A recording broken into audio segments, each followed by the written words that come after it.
We're back with Admiral Thomas Fargo, former commander of the United States Pacific Command. So, Admiral, you went from in the military life to the private sector. How was that transition for you, and how did you know that this was the choice that you wanted to do for your career? Well, I think the transition was relatively easy for me. As you can see, I made sure that the pace didn't change day in and day out, and so I moved pretty comfortably into the private sector. I think that an awful lot of the skills that you learn in the military convey very comfortably to the business world. Certainly the leadership skills, the management skills, the attention to detail, the interpersonal skills, how you deal with people. Probably the area that there's the biggest differences in the financial side of the house. Understanding. I used to say that in the Pacific Fleet I had a $7 billion budget, and that's a lot of money to manage, but my management responsibilities were mostly how do I spend it, not how do I make it, which is, of course, much different. But I think the skill sets that you gain growing up in the military are absolutely complement almost anything else you're going to do in life, whether you're going to go to the business community or whether you're going to teach. It all fits. What advice could you give to people that may be transitioning out of the military or considering that, going into a different career? Do you have any advice for them of how to decide what they may want to do? Well, the best advice is to talk to a wide range of people and don't make any decisions too early in the process. In fact, I'm working with some folks that are retiring from the military right now, and the effort in the community is to put them together with a wide range of leaders. And many of the folks that have been on this program are part of that group.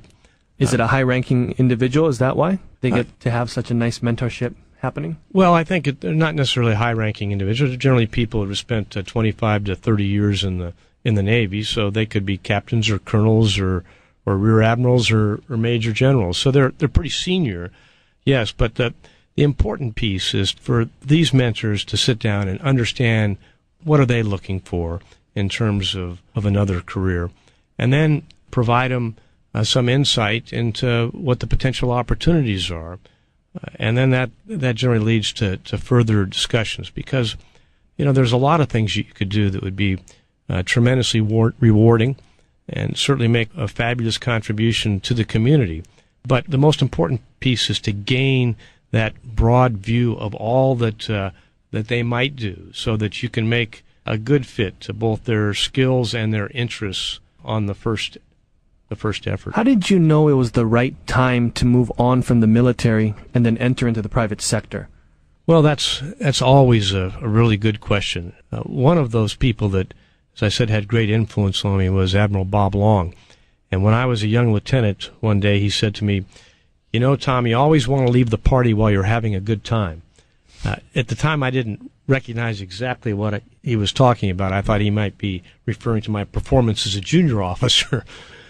But that turned out to be great advice. And I think there's a point when you need to transition to do something else, because we're only on this earth so long. So if you want to have a second career and to experience another set of relationships and opportunities, you have to do it probably sometime in your mid to late 50s.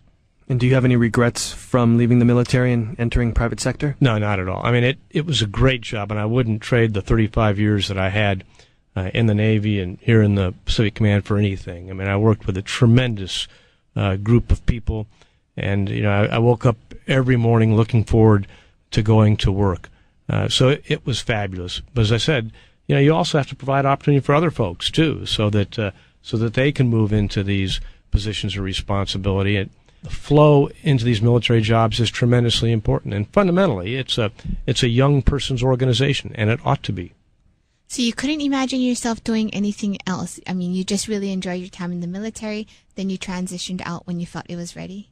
Yeah, I think that's a pretty good summary. I mean, as I said, I love what I was doing up until the day that I left. But it's important to gain a broader view of the world, and this was an opportunity to do so.